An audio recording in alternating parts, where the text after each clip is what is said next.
A committed investigator. A conniving criminal. Gary, how did you get this number? I didn't know he had gotten out. He was trying to solicit some information out of me. Tangled up in an escalating crime wave. Strangled, stabbed several times. I would say I was pretty fearful that entire time. But is this unlikely friendship built on trust? I said, keep in touch and don't get in trouble. I need you. Or treachery? So much for the straight and narrow. How will this dangerous game reach its inevitable end? Stop!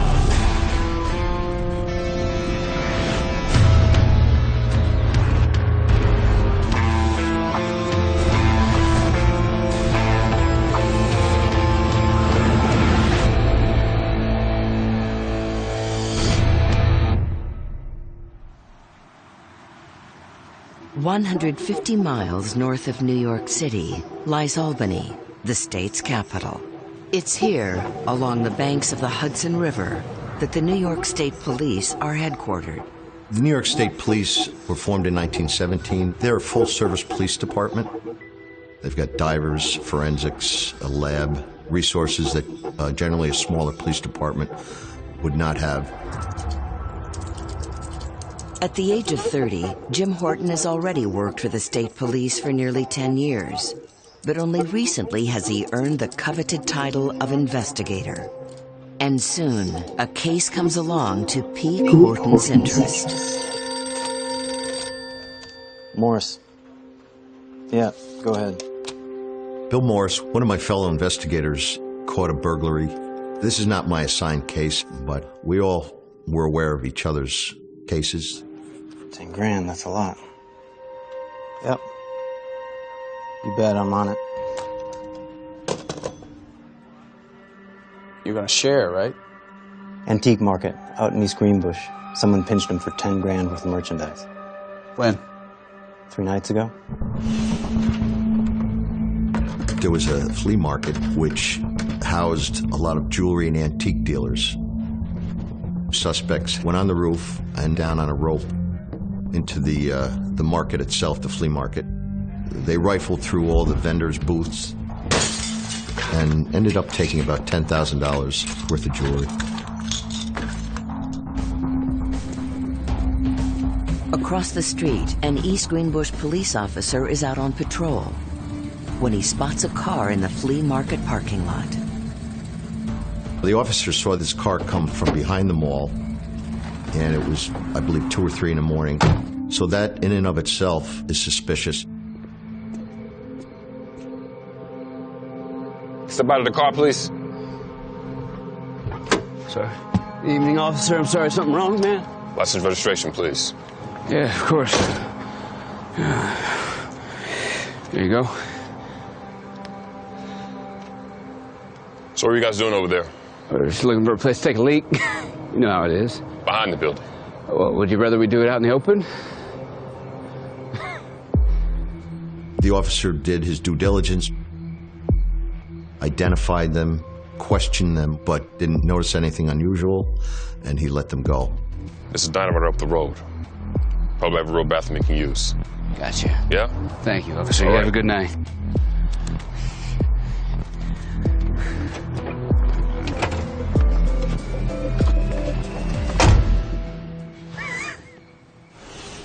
Owner of a jewelry kiosk discovered the burglary the next morning. Called the Greenbush PD. Now we have it. You think the guys in the car are good for the burglary?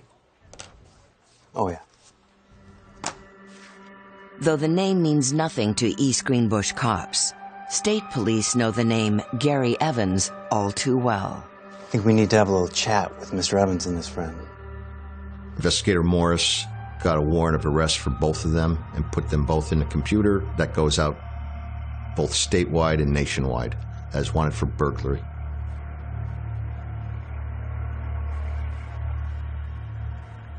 That night, Jim Horton goes home to his wife, Mary Pat, and his young family. Hi. Hi. Kids already eat? 8, bathed and in bed. It's 8:30. Oh, jeez, it sure is. 1985, this was a time when I felt very lucky. Our second child was just born. We'd built a house. One difficult thing about the job with Jim was the hours, because you never knew what they were going to be. It was never a 9-to-5 job. When Jim had a serious case going on, it was on his mind 24/7. Really? You just got home.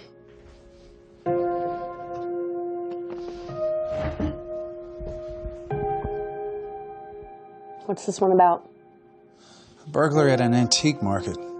It's Bill Morris's case. I just got curious about it. What's that saying about curiosity and the cat?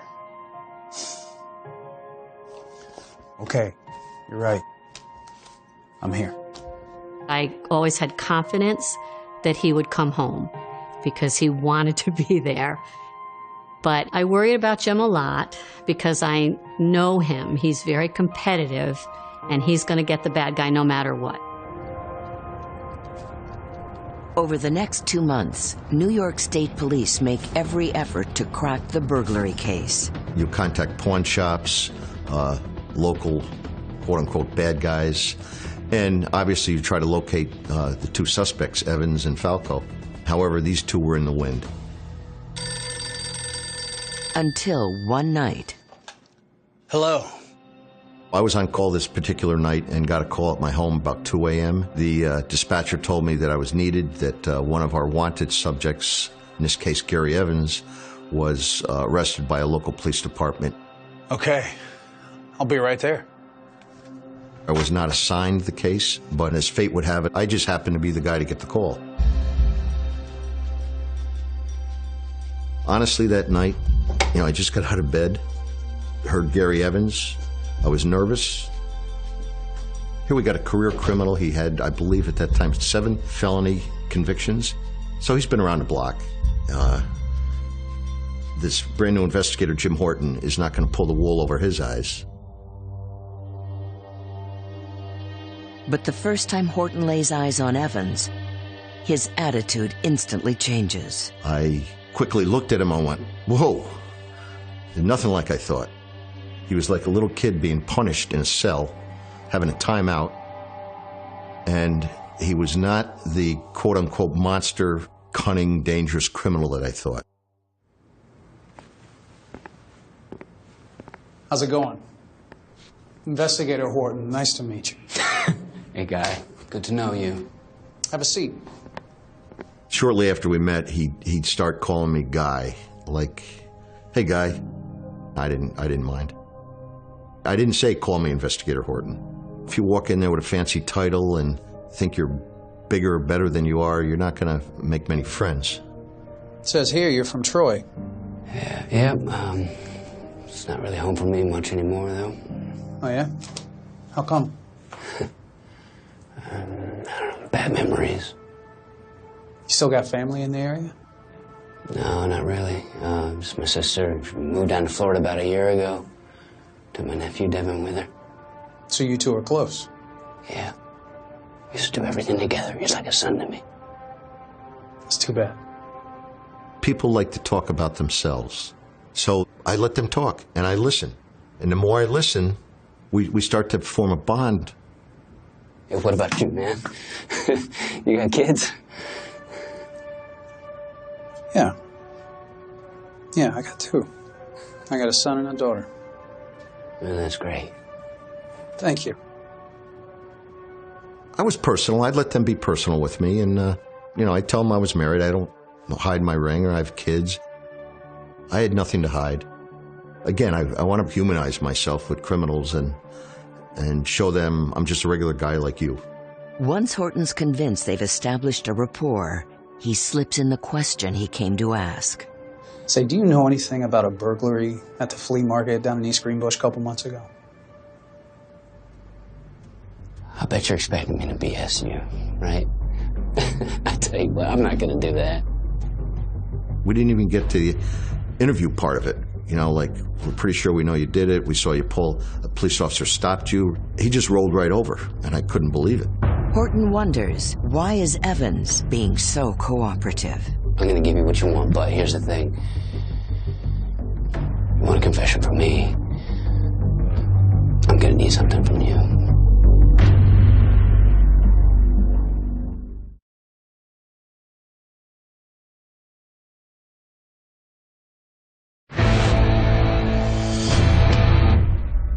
New York State Police investigator Jim Horton can hardly believe his luck when career thief Gary Evans agrees to confess to the recent robbery of an antique market. Here's the thing. Think you could mail a letter to my nephew? He had a nephew in Florida that he really loved, and Gary did not want him to know that he was in prison or jail. So he wrote a letter and he asked that I mail it for him. I don't know if every police officer investigator would have done that. I said, why not? So there were two of you in the car that night. What happened to your friend? You mean Mike Falco? He said it was getting too hot for him up here, so he decided to split. Last thing I heard, he was headed out to California. Mike Falco was identified in the flea market burglary with Gary as his accomplice. He was wanted, so it made sense that he'd take off. Still, for now, putting Gary Evans behind bars is reason enough for investigator Horton to celebrate. You're gonna get a letter to my nephew, right? You have my word. We had just forged a little relationship within minutes that he trusted me. Gary Evans is sentenced to 2 to 4 years in prison, and Jim Horton is convinced it's the last he'll see of this wanton criminal. In the coming weeks, news of Horton's victory in the burglary case spread throughout the department. Getting Gary to confess, he was bigger than the crime itself. Here I get a career criminal to confess. That's giddy up. Here we go. He's soon immersed in much tougher cases, including one of a missing Albany woman. Carolyn Lonzak, who was 19 years old. She was a supervisor for about 8 to 10 special needs adults in a home. When the next shift came in the morning, she was nowhere to be found. I saw the pain this is causing the family, which makes you want to just do more than you can physically or emotionally do. But as Horton tries to sink his teeth into this new case, he's haunted by one from the past. Mail call. Thanks. Out of the blue, I got a letter from Gary. And the opening line is, how many other state police do you know who get letters from Sing Sing, with a little chuckle? Huh. What is it? Evans. It says he's cracked the drug trade in Troy. How's that? Well, apparently, word on the inside, these two guys are at the helm of it all. Gary was leading a life of crime, but there were certain criminals that he didn't care for, or crimes, one of which was drug dealers. He did not like drug dealers. Anybody who committed a crime against children. Come on. This guy's got to be pulling your leg. Just throw it away, man. We got real crimes to solve. Over the next 18 months, Horton continues to hear from Evans. After the first letter from Sing Sing, I think I got maybe 3 or 4 over the next couple of years. He was pretty braggadocious and embellished what he thought were deeds, trying to impress me. And one of the times he said he got to be good friends with David Berkowitz, otherwise known as the Son of Sam killer. But, you know, trying to stay arm's length from this guy at this point. That is until the nuisance invades Horton's personal life. Hello? You know what? He just walked in. I'll let you talk to him. Sure. Who is it? Says he's a friend.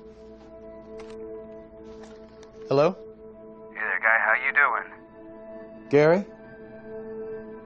Where are you? I got a call at my home, and it was him. I remember saying, "Hey, Guy." And he was laughing, and I recognized his voice. I just got out of the hellhole, man. Let me tell you, I am never going back. I didn't know he had gotten out. He was kind of out of my mind at that point because he was, 2, 3 years locked up. The only way I knew was when he called my house. Well, that's great, Gary. But hey, how about keeping it that way, huh? Stop stealing, try earning an honest living, get a job. With my record? Right. How do you propose I do that? He goes, "You're the first cop that ever treated me nice." He's a criminal, he's got a felony record, so I put my neck on the line a little bit. Well, I may have an idea. I said, "I could probably get you a job. How about working at a nursery in terms of landscaping, a landscaping nursery?" You're outdoors all day. I knew he liked the outdoors. I knew somebody that owned a landscape nursery. You start Monday. Are you serious? Man, that is incredible. I don't know how to thank you, Jimmy.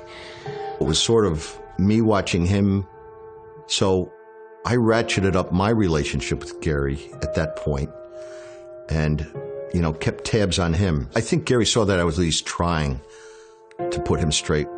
Hey, man, this is the start of a whole new life for me. I tell you, I'm seeing that girl from my hometown, Lisa Morris, man. She is something. That's good, Gary. So you're telling me this is the end of your stealing days, right? Yeah, I give you my word. As Gary Evans sets off on the straight and narrow, Jim Horton is sucked back into the Carolyn Longzak case, which has just taken a tragic turn. A body was found in early spring. A fisherman had found what appeared to him to be a body near a reservoir. And as it turned out, it was the remains of Carolyn Longzak. Hey, Jimmy. What do you got? Strangled, stabbed several times. Sexual assault? Probably.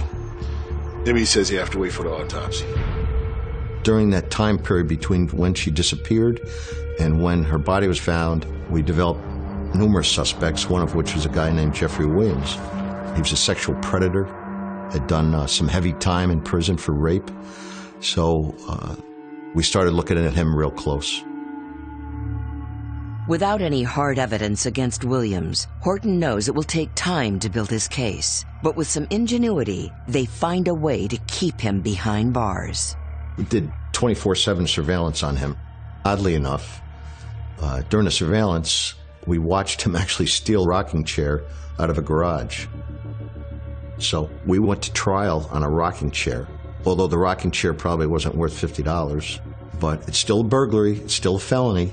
Went to trial, convict him on a felony, and put him away. So that was just to keep him on ice while we worked on the Longzak case. 18 months pass without any progress in the Longzak case. All the while, Horton is irritated by distracting calls. Horton. Hey there, guy. How's everything going? Gary gets out of prison, and he wants to be my friend. He would call me maybe a couple times a week, just trying to keep that relationship going. So get this, me and Lisa, we're moving in together. Can you believe that? Gary, I hate to do this to you, but I'm in the middle of a murder case. Let me call you back. Yeah, sure, guy. Yeah, no problem. Gary was like a monkey on my back. Again, he was more of a pain in my neck than he was good to have around. Sherry, could you please not put any more calls from Gary Evans through? Thank you.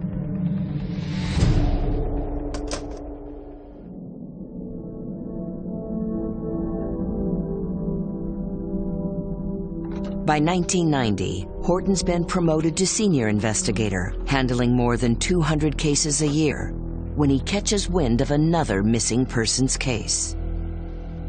Damian Cuomo was officially reported missing in 1987. He was wanted by the Detroit Police Department. He was a very good burglar.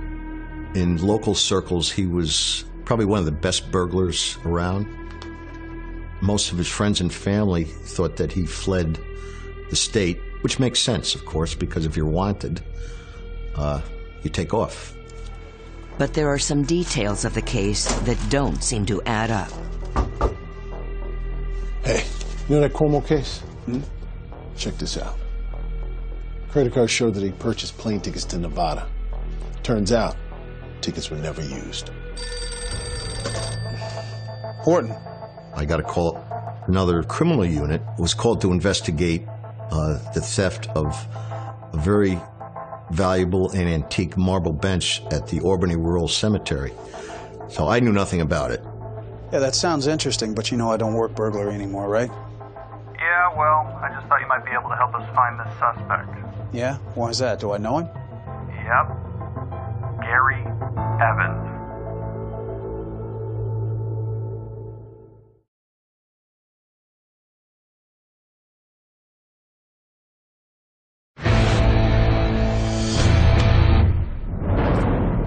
After Gary Evans is named the suspect in a recent burglary of an antique bench, investigator Jim Horton has a good idea of where to find him.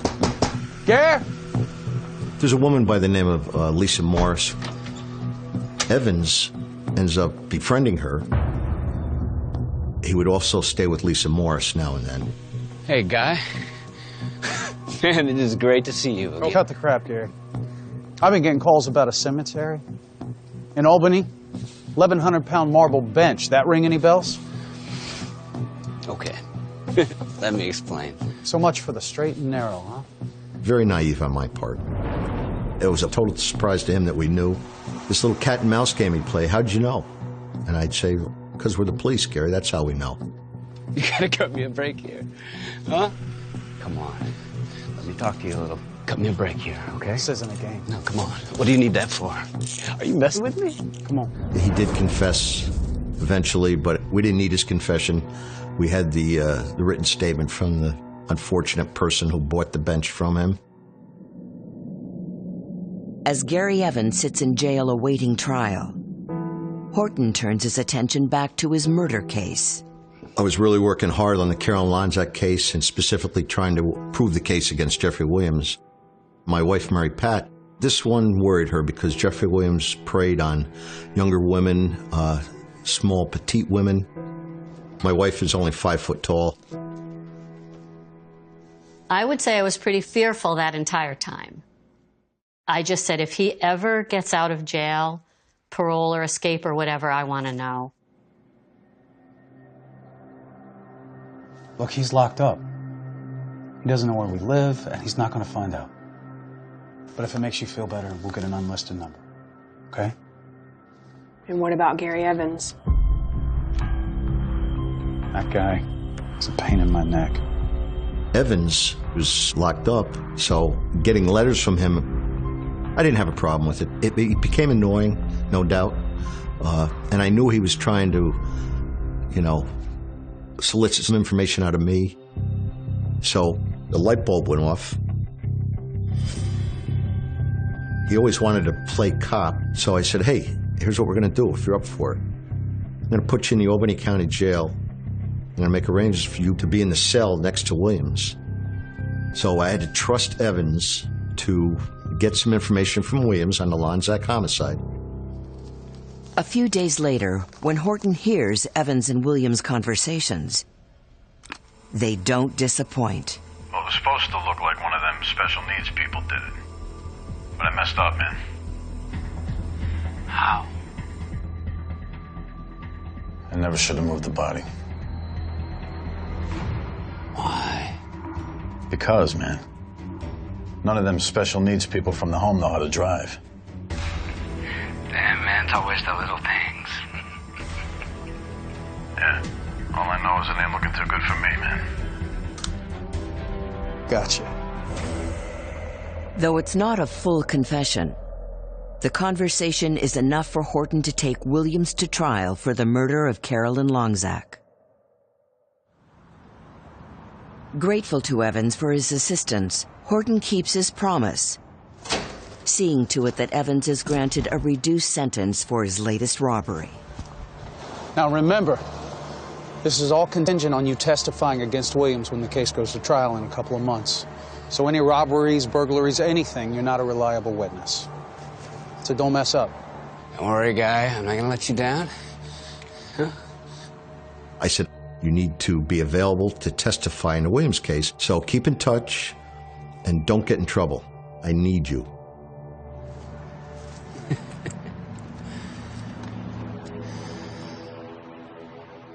But just a few months later, Horton gets an unpleasant surprise. Hey, Captain's looking for you. FBI call. FBI? A rare book went missing from a library up in Vermont. Now we got a pawn shop saying someone tried to sell it for $100 grand. I'll give you one guess on who that was. Oh, you gotta be kidding me. No. It was a large book called Birds of America. It's worth a lot of money. And doesn't Evans break into this museum and steal it? And unfortunately for him, on the board of directors is a federal judge who is beyond livid. Here is one of my witnesses out there causing mayhem in the Northeast. I trusted him foolishly to stay out of trouble, and he betrayed me. This time, tracking down Gary doesn't come easy. Gary! Evans was very mobile. Lisa Morris, he'd just come into her life and go out of it, come in and go out, just like he did with me, actually. I'm not happy. I needed to talk to him, get him ready for the trial that was coming up. You know, he didn't want to be found.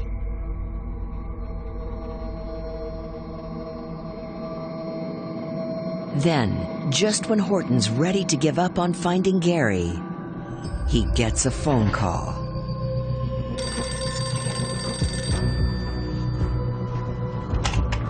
Hello? Hold on, Gary. He's right here. Thought you changed our number. I did. Gary, how did you get this number?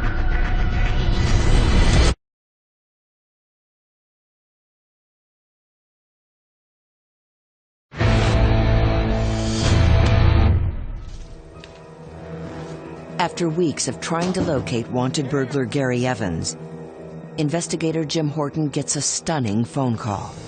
Gary, how did you get this number? I got an unlisted number, calls me that night at home, and I said, first of all, how'd you get my phone number?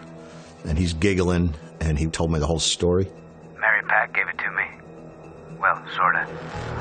Yeah, sure. It's 555-6719. He said, I was behind your wife in line at the 1 hour photo. Well, I felt terrible, and I said, Jim, I can't believe that randomly he was behind me in line and I did this. And Jim told me, I think he stalked you. You've been spying on my wife? The average police officer would be livid, want to really strangle him. But at that point in time, I had bigger fish to fry. I know he had taken this, stolen this Audubon book. Look, I'm gonna need that book back. What book? Don't play games, Gary. Federal judge sits on the board of trustees at that library. He's got the FBI after you. They want to put you in prison for 25 years. I'm the only life preserver you got here. I said, I want that book back. And he's hemming and hawing. I said, you promised you would testify against Williams. Williams raped and killed young women. And there was silence. And finally he said, All right, I'll call you. Good. To Horton's surprise, Gary returns the book days later. in one breath, he's betrayed me beyond belief by committing all these crimes. In the next breath, he's given me 2 years of his life in federal prison.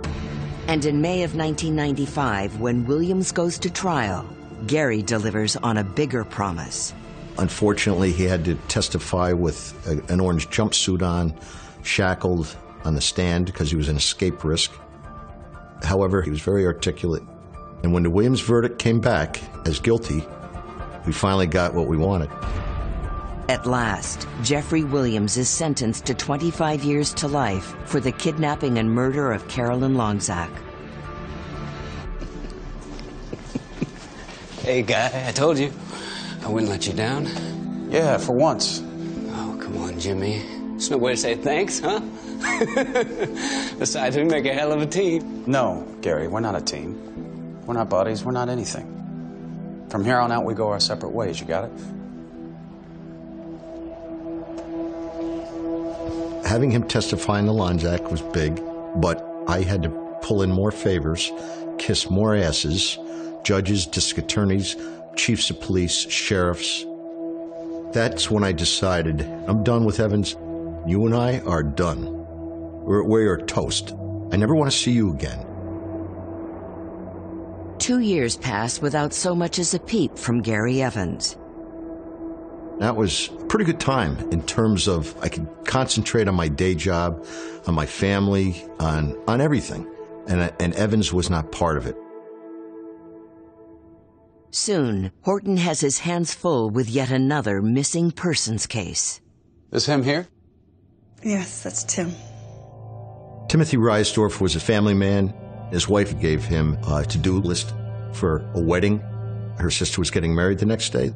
was supposed to come home that evening, and he never came home.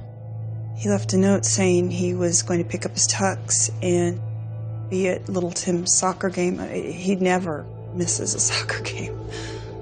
Just the fact that he didn't come home, that's a big red flag. That's just not like Tim. He was always punctual and he was always there. Any marital issues?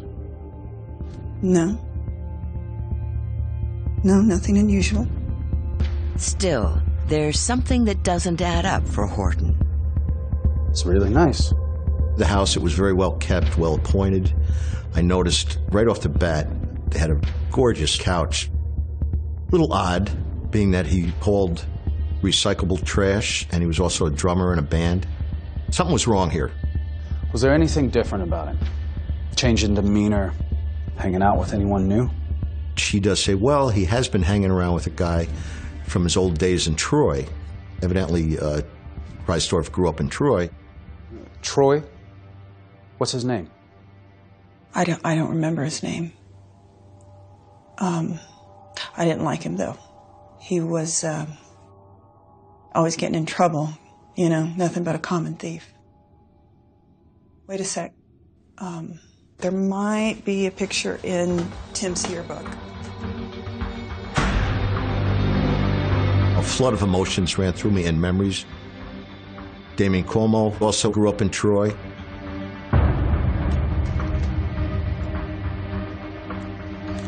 Oh, yeah. Yeah, that's him.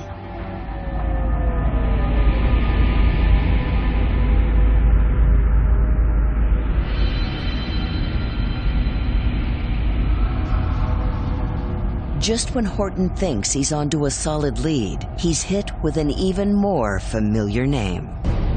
Gary Evans. There's a bombshell. I haven't heard the name Evans in over 2 years. And I go, are you kidding me? Are you kidding me? Gary Evans is back. I couldn't leave that house fast enough. Convinced Gary knows something about Tim Reisdorf's disappearance, Horton tries every way he knows to reach Gary, including a visit to Gary's girlfriend's place. He's not here. Lisa, I need to find him. Now. He's gone. He's left the area. He's definitely not around anymore.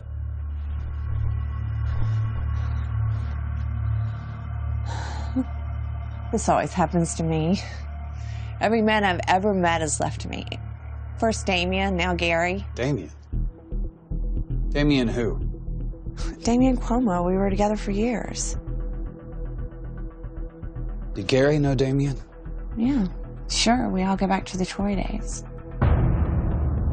Gary Evans, Damien Cuomo, Timothy Reisdorf, they all grew up in Troy. They were all, with the exception of Reisdorf, were burglars. I'm thinking of the couch. He can't afford this. He's right in thick as thieves with Evans. I know he is. But Horton doesn't have proof, and with family still out there waiting for answers, he meets with Tim Reisdorf's sister, Christine. More coffee then for you, Detective? No, thanks. Hey, did you ever meet Tim's childhood friend, Gary? Sure. Lots of times. I never liked him. I don't know, it was just an instinct of mine. We found out later on that Gary Evans was back in the picture.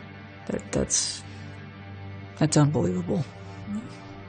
Why would he go back with Gary? I'll tell you what. Gary Evans was a thief. What about your brother? Well, I'd hate to think so, but if he got mixed up with Gary, then... Well, let's just say I doubt they got together to relive their childhoods. Thank you, Christine. With all these missing people linking back to Evans, Horton's thoughts turned to another associate. So there were two of you in the car that night. What happened to your friend?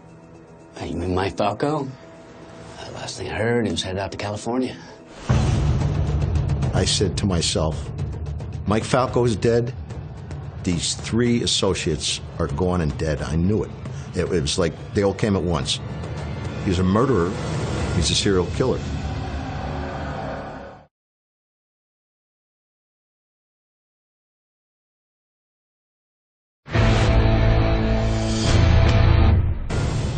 "12 years after first meeting Gary Evans, New York State investigator Jim Horton believes the affable burglar could actually be a serial killer. But he needs proof. In his line of work, he's a thief, so you're going to check all the pawn shops in the Capital District. Good grief, the idiot used his real name. There were, I think, $1,200 cufflinks stolen out of Massachusetts. Gary, for some reason, gave his name, so bingo, that gives us enough for a warrant. We put him in the computer as a wanted person. Months pass without any sign of Gary Evans. All the while, Horton won't give up the chase. I'm trying to befriend Lisa Morris. She lived local, so it was an easy thing for me to do. Stop at her apartment, you know, just checking in. How you doing? Did you hear from Gary? Blah, blah, blah. Finally, 8 months after issuing the warrant, Horton gets some exciting news. Okay, let me know if you hear anything.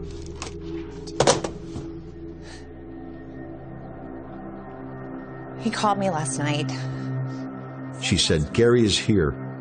I have to meet him in Vermont. So I get a team of investigators together, 5 of us, 3 from major crimes, and 2 undercovers, and we took off for Vermont.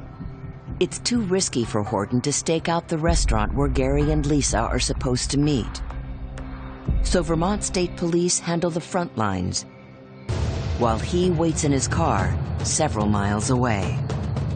Got eyes on him, got eyes on him. So a little before 11 o'clock, who shows up at McDonald's on a bicycle but Ems? I'm sweating bullets because I think this is the end of my career.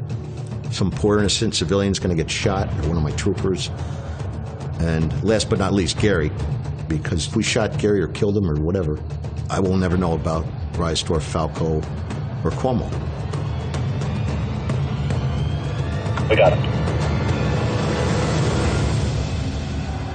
The next radio transmission I hear is subject in custody without incident. So it's 1,000 pounds off my shoulders. I am like, this is one of the best days of my career. Gary Evans is extradited back to New York, where Jim Horton comes face to face with him for the first time in 2 years. This was, again, like back years earlier when he was arrested for robbery. Only back then it was burglary and robbery. This was all murder. Hey, Jimmy, how you been, brother? It's been a long time, man. We sat and talked. We sat for 7.5 hours, and not once did I mention Cuomo, Reisdorf, or Falco. At the 7.5 hour point, I said, listen. Gary, we got to talk about Timmy Jr. Timmy Jr.? Yeah. Tim Reisdorf's son. I said, this is his Achilles tendon. Children. I said, we got to talk about Timmy Reisdorf Jr. His mother said he's had his face pressed against a window, just watching, hoping, praying to see his daddy walk up that sidewalk. You and I both know he's not coming home. But don't you think he deserves to know that? Don't you think he deserves to have closure? Tears were streaming out of his face. And then I asked him, did you kill Timmy? Where is he? He picked his head up, had the smirk, and he said, he's gonna be real hard to find.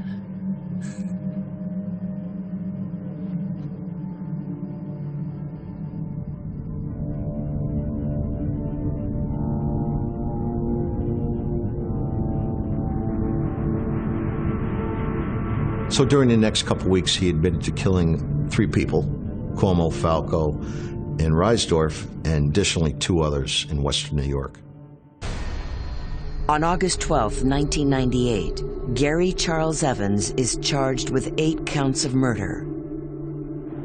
Days later, he's taken to the federal courthouse in Albany to be arraigned on separate charges.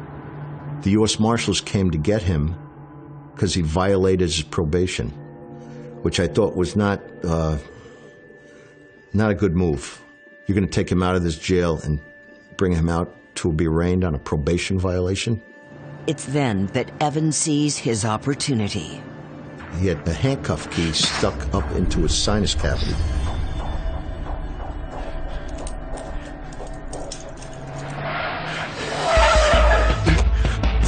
Stop! While they were crossing the bridge, he kicked out the side view sliding glass window.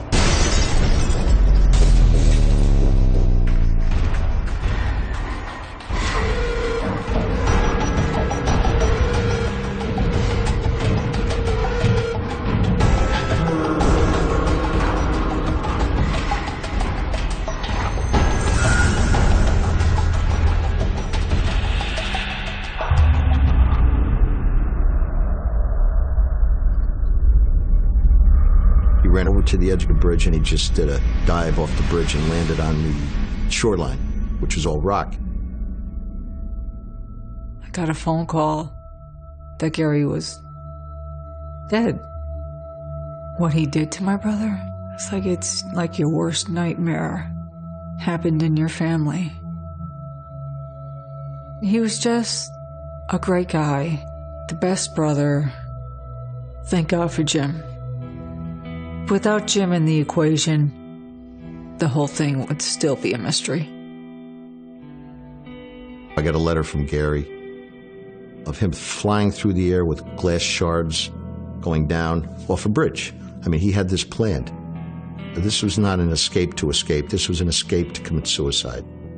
In his letter, he wrote me, it said, "I win." In other words, he chose his own fate. Am I upset that he committed suicide? In my mother's words, I'm ambivalent, you know? He was a part of my life for 13 years, and he was a liability. He is not costing the taxpayer any money, so I guess I could say I win.